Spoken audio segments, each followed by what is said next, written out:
नमस्कार दोस्तों, जैसा कि आप जानते हैं मिनिस्ट्री ऑफ डिफेंस के द्वारा इंडियन कोस्ट गार्ड में दो अलग अलग तरह के पदों के लिए कुछ वैकेंसीज अनाउंस की गई हैं।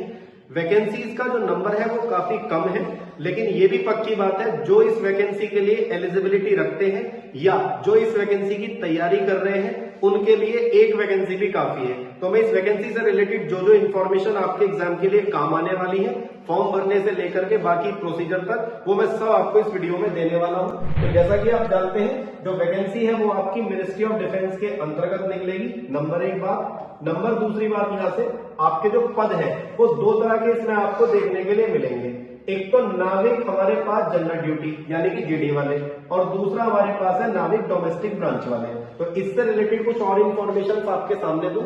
इसकी जो एप्लीकेशन आप डाल सकते हैं, कई बार ध्यान रखिएगा ऑनलाइन आपको अप्लाई करना है, और जो अप्लाई करने की डेट है वो 6 फरवरी 2023 से लेकर 16 फरवरी 2023 तक है। इसके अलावा इसमें और महत्वपूर्ण कुछ जानकारियां अगर आप ध्यान दें, जैसा कि मैं आपको बता चुका हूं कि पोस्ट हमारे पास नाविक जीडी की है और दूसरी हमारे पास आपकी डोमेस्टिक ब्रांच की है। क्वालिफिकेशन पर विशेष ध्यान दीजिएगा।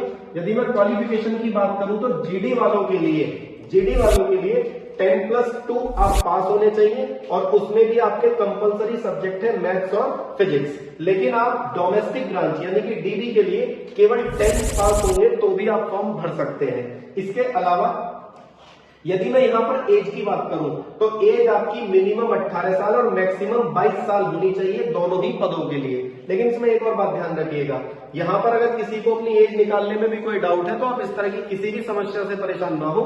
यदि आपका जन्म 1 सितंबर 2001 से लेकर 31 अगस्त 2005 तक हुआ है तो कोई दिक्कत नहीं है, हमारे पास आप इस फॉर्म को भर सकते हैं। ठीक है, इस डेट पर भी यदि आपका जन्म हुआ हो या इस डेट पर भी जन्म हुआ हो तो भी आप इस फॉर्म को भर पाएंगे।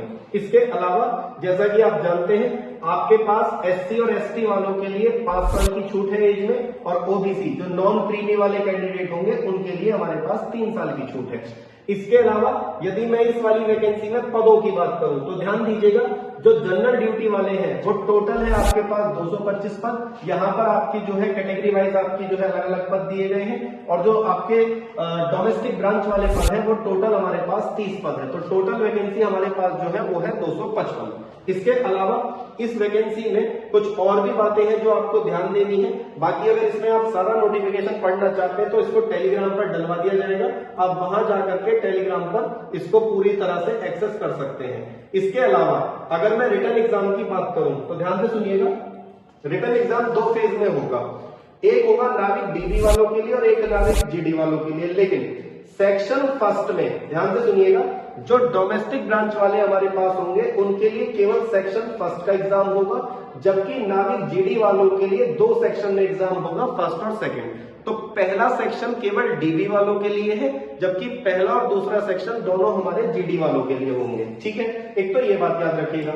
यहां से इंपॉर्टेंट बात है कि इनमें पासिंग मार्क्स जो आपको लाने हैं, टोटल मार्क्स है आपके 30, इसमें से आपके पास जो 30 मार्क्स है वो तो लाने हैं आपका डीबी वालों के लिए, मतलब इसी वाली वैकेंसी में 30 नंबर तो आपको लाने पड़ेंगे।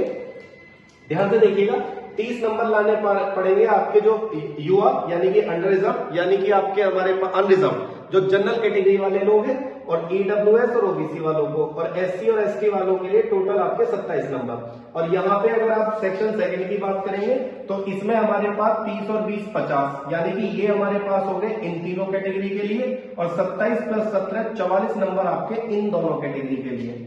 आगे ध्यान दीजिएगा कि कौन कौन से सब्जेक्ट के कितने आपसे क्वेश्चन पूछे जाएंगे। तो सेक्शन फर्स्ट में मैक्सिमम मार्क्स है आपके पास 60, टाइम मिलेगा आपको 45 मिनट का, और टोटल नंबर ऑफ क्वेश्चन होंगे 60। तो इसका मतलब है हर एक क्वेश्चन आपका 1 नंबर का होगा। मैथ्स के 20 क्वेश्चन, साइंस के 10, इंग्लिश के 15, रीजनिंग के 10 और जीके के 5। इस तरह से ये 60 क्वेश्चन है।